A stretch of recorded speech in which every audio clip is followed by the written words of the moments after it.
Yo, what's going on YouTube, and welcome back to Goal Line Hockey. It's your boy Kevin Forte, and today we are going to keep the train rolling as we are going to continue our They Need to Do This One Thing. And if you haven't checked out, make sure to check out the rest of our videos in this series. And the easiest way to do that is to subscribe. Subscribe, hit the red button down below.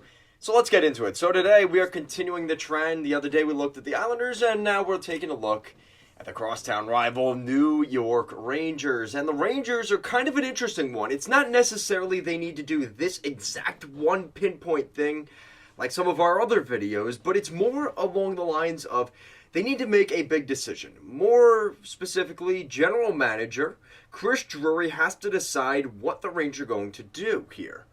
Now, I think it's kind of an easy answer, but it's not necessarily. And we'll dive into that today. So, the Rangers are kind of in a weird Twilight Zone era as a franchise. It's kind of the old management from Jeff Gorton and that whole staff that was there with the Rangers. They signed a couple of big players. They made some big trades. They brought in Zibanejad. They signed Artemi Panarin. But there's also the newer guard, which might be looking at some of their younger players right now, and more specifically the kid line, and saying, do we want to invest in these guys long term? And if that's the case, well, if we're going to invest in these guys long term, it might mean other guys have to go. So here is what I'm going to deem the old guard versus the new guard for the New York Rangers. The old guard. Whenever I say this, think of these players. The old guard: Artemi Panarin, Mika Zibanejad, Chris Kreider, Adam Fox, and Jacob Trouba. That is my quote-unquote old guard, okay? And the reason they're the old guard is either they signed long-term contracts, or they're guys that are really the older portion of the core, and maybe they're a little bit on the older side. And some of them are still young, right? Adam Fox. But again, because of his long-term contract, it's going to be harder to move him if they do want to move him. So let's take a look. So Panarin, 31 years old. Zibanejad, 29. Kreider, 31. Fox, the youngest out of the group, 24. And Jacob Trouba is 28. Now let's take a look at the new guard. The new guard, I would say, Filip Chytil, Kaapo Kakko, and Alexis Lafreniere, at least for the forwards. And then for the defense, K'Andre Miller and Braden Schneider. That's the new guard. Okay? Here's the problem. You can't keep all those guys. In the perfect New York Rangers blue shirt world, you do. But in the real world, and especially in today's world with the NHL salary cap, it's not feasible. So, if you want to keep these guys, and you might be saying, well, why can't they keep them? They have them right now. Great question. The problem is, a lot of these guys are on the final year of their contracts. And that's the new guard. And that is Filip Chytil on the final year. He's an RFA with arbitration this summer. Alexis Lafreniere is an RFA this summer, but he is not up for arbitration. Vitaly Kravtsov is an RFA this summer. And Kaapo Kakko has one more year left on his deal. He signed a 2-year bridge deal. So what's more dire with Kakko is it's not necessarily a this year problem, but next year will be a bigger problem because it's not a bridge deal for Kakko at that point. At that point, he is going to want his bigger ticket contract at 23, 24 years old. So the big problem is, same thing for Chytil. Chytil's at that point that Kakko will be next summer. Not this summer, next year in 2024. Chytil's going to be looking for a 5 or 6 year deal, I would say. I think that would be what he's looking for, right? Take him till he's about 28, 29, maybe 30, and that way he could cash in one more time at the free agency jackpot and see what he can get at the really toward the end of his prime, and maybe that last contract will be his final deal. That's the way the NHL is going, right? You're seeing guys like Matthews, Marner, Nylander doing that. So I expect nothing less from some of these guys like Nylander, like Kakko and Hedl. So if that's the case, let's just say they get Hedl, and I'm trying to give a fair number. Let's just say they give something similar to the Kreider contract, 6/6 for Hedl. And I think that's a little bit high, but again, we're going on the high end here. 6/6, 6 years, $36 million contract, $6 million per season. Okay? The Rangers have $17.6 million in cap space this summer. So there's 6 right there. So now you're down to 11. Okay? That's one player. Sammy Blais, he might walk. I don't think the Rangers will keep Blais. That was a terrible trade for Buchnevich. That did not work so well. So I think Blais goes. They don't worry about that. Alexis Lafreniere. They might be able to get him on a 3-year, $3 years, $9 million contract, something like that. Maybe they get him for $3 million per year. But let's just say, again, I think that's a fair number. But let's just say between him and Hedl, $10 million. Let's go 5 and 5 for each of them, okay? Just to make easy numbers. So $10 million in those two players. Now you've got $7 million to work with. Kravtsov, I think the Rangers want to make something work with Kravtsov, but maybe he's a guy that ends up getting traded. But he's not one of the big guys, but he's still in the mix. Now here's the Achilles heel, okay? K'Andre Miller is also due for a contract. And he's 22 years old. And the thing here you have to remember with him, and in January of this year, at the end of the month here, he's going to turn 23. So I think Miller's going to look for the bigger ticket. I think the Rangers are going to try and go max term here with Miller. And that way you have Adam Fox and K'Andre Miller locked down. And I will say, I went to the Capitals game and they looked horrible, and I'm kind of annoyed I spent $700 on those tickets. But K'Andre Miller was incredible. I mean, I've seen multiple times in person. K'Andre Miller is a big physical presence, but he is so good with the puck. And he's very like a wizard, magician level, stick handling, puck handling, whatever you want to call it. I've said for the last couple months the Rangers might dabble into trading him. No. No. You can't trade him. K'Andre Miller, I would say, is borderline untouchable for the Rangers right now. He is so good for this team. So I think you give the rest of that $7 million to K'Andre Miller. Give him a 6-year deal, $7 million per season. Do whatever you have to do to get K'Andre Miller in. And that's it. You keep this team the same, right? So the Rangers can make it work for this year. So you kind of patch up the holes in the dam, and you're able to keep that.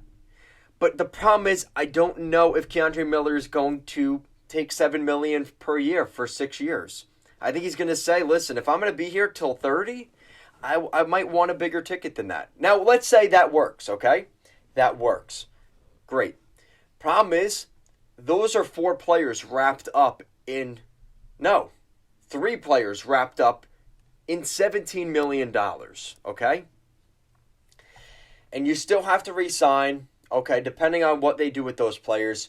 Sammy Blais, Kravtsov, Gauthier, VC, Libor Hayek, Ben Harper, and Halak. But let's not kid ourselves. Dylan Garand on his entry-level contract will be the backup behind Shesterkin next year.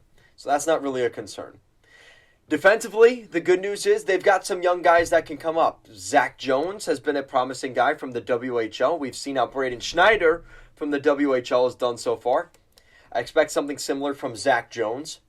Ty Emberson, who's still very young. He's a right shot defenseman.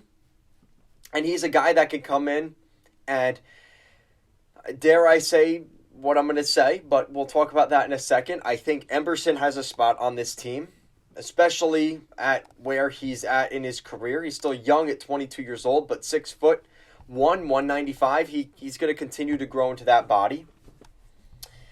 And Matt Robertson, who is obviously the brother of Jason Robertson and Nick Robertson, who are playing in Dallas and Toronto. So there's a good pedigree there.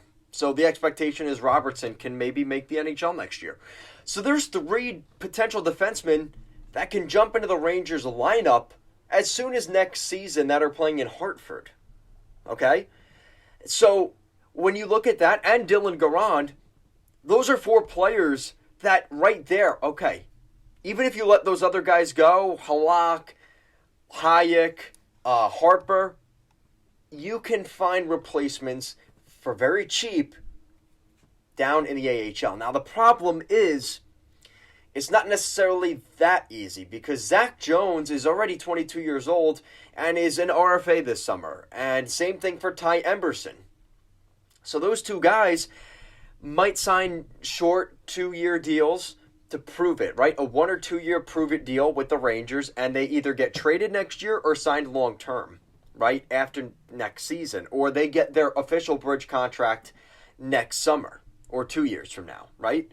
So the Rangers can buy a little bit of time for some of that depth on the blue line. But the problem is, the Rangers would have to make some trades. And here's the thing. This is where it kind of comes along the lines of, do you stick with the old guard or the new guard? And that is my question for the Rangers this year, which was the main point of today's video. Are they going to commit to the young guys in Matt Robertson, Ty Emberson, Dylan Garand, okay, as a backup, but still behind Shesterkin playing in the NHL? Or are they going to commit to the older guys and say, we have a chance to win a Stanley Cup right now. We have Igor Shesterkin as our goaltender. We've got this really good core that's in the twilight of their prime, right? Panarin, Kreider, Zibanejad. We're going to go for it now. Okay? And maybe that means trading away Kakko, Lafreniere, Robertson. Maybe it comes at that price. So, I ask you Rangers fans, what would you like to see the Rangers do here? Because they can get away with the easy answer, which is just blending them together, right? You've got young Adam Fox playing with Trouba, young Keandre Miller playing with Trouba and Panarin and Kreider and this and that. But when these contracts come up, what is the number going to look like? And that's why these rumors about Lafreniere getting traded, I think, is a little bit far-fetched, but it's not impossible. And when you look at the logistics side of it, the money side of things, there is reason to believe that the Rangers could maybe make a big splash here. And whether that's trading some of their young defensive prospects or maybe trading one of the old guard players, it's going to send a message to the Rangers and a ripple in that locker room that nobody is expendable. And I've already made a video talking about maybe Chris Kreider being on the way out. And listen, I think he should have been the captain of the Rangers, in all honesty. He's been there forever. He was Mr. Ranger last year. I was actually at that ceremony against the Islanders. Really nice way to send off that season for the Rangers, with Kreider playing the way he did. Adam Fox is eventually a guy that I think can become a leader here. Reminds me a lot of another very good captain in Rangers' not-so-distant past, Ryan Graves. Or Adam Graves. Adam Graves, right? Ryan is the younger son in New Jersey. Adam Graves, very, very good leader for the New York Rangers in the 90s. I think we're seeing some similarities there with Adam Fox. So, again, it works for now. They can keep everybody together. The kid line is doing great with Kakko and Lafreniere and Hedl. But the problem is, that is their energy source for offense right now. As crazy as that sounds. And I don't think Chris Drury is fully invested and committed to those core older guys because they're not his guys, right? Panarin, Zibanejad, and Kreider. Those aren't his guys, and neither is Trouba. Now, they did decide, that was his decision in his regime, in his era, to make Trouba captain, but there is reason to believe that there could be the younger side coming right up and nipping at the heels of the older guys to maybe force a trade here.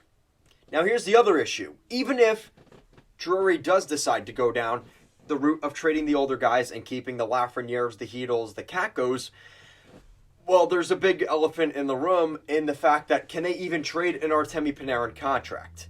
He's making $11.6 million each season till 2026. He's got a no movement clause, which makes things more interesting. And that's the same for the other three guys, or the other two guys, or the other three players. Trouba has a no movement clause, Panarin, Kreider, and Zibanejad. So even if they want to move those guys have to be willing to say yes to a trade, and the other team there has to be teams out there interested in those players, which I think the Rangers could make that work. But there's a lot of factors involved, and that's where things get a little bit, the chances of them getting traded is a little bit more difficult, and the easier thing to do for Drury would be to trade Kakko and Lafreniere and Hedel, coming off of their entry-level contracts, coming off of potential and what they could potentially be in the NHL. And truthfully, I think that's what the Rangers will end up doing. And that's why you're hearing these Lafreniere trade rumors and Kakko trade rumors. Is, in all honesty, it's easier to trade Keandre Miller right now than it is to trade Jacob Trouba. I'm not saying that's what they will do, but it is something to consider here. And when you look at the end of the season numbers, yeah, the Rangers have the money to get things done this year, but long term, there is going to be some questions about what can happen here. And maybe, the blender in all this is Hedel wants an 8-year deal or a 7-year, 8-year deal, and the Rangers don't give him the money. They say, no, we don't want to do that. Well, now that forces the Rangers to have to make a Hedel trade in the summer, potentially. And that's not necessarily something fun. But the good news is, the Rangers are playing well.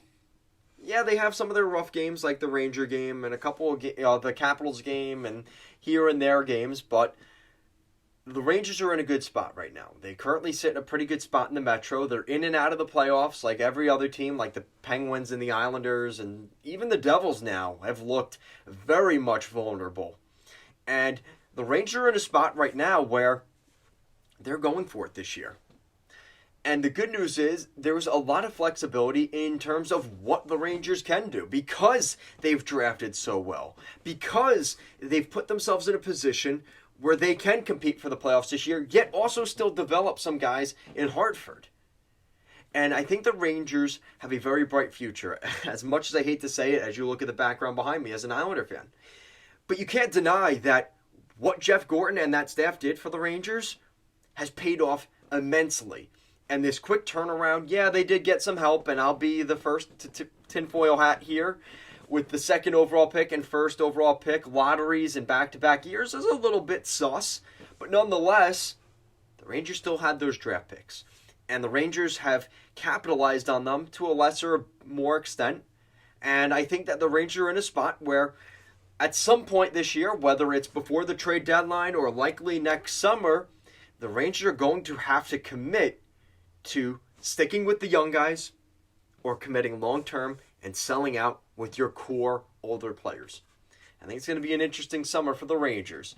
And if the storyline stays with what it was last year, the storyline for the Rangers is the high-end, top-end players could not perform against the Lightning in that Eastern Conference Final Series. And when the kid line dried up and the scoring dried up from the kid line, all of a sudden the Rangers couldn't put the puck in the back of the net. All of a sudden the Rangers could not score goals. And other than Panarin's Game 7 winner in that first-round series against Pittsburgh, those top two lines for the Rangers were way too quiet. Way more quiet than I think Rangers fans are comfortable with accepting the fact that that kid line has driven the offense. And even through the first part of this season, Panarin and Kreider and Zibanejad score their goals here and there. But when the kid line is playing well, that's when the Rangers' success started to happen here right before Christmas time and up until, this new year. The success has come from those guys. So let me know what you guys think down below. Let me know what you guys think of the New York Rangers. Should they commit to the old wily veteran core of Kreider, Zibanejad, Panarin, and Trouba? Or should they look at the younger guys, the guys that have really been, quite honestly, the most productive here in the last 2 seasons for the New York Rangers? And that is the kid line that everybody has been so glowingly talking about. Let me know what you guys think down below. Thank you so much for watching this video, and I will see you again next time.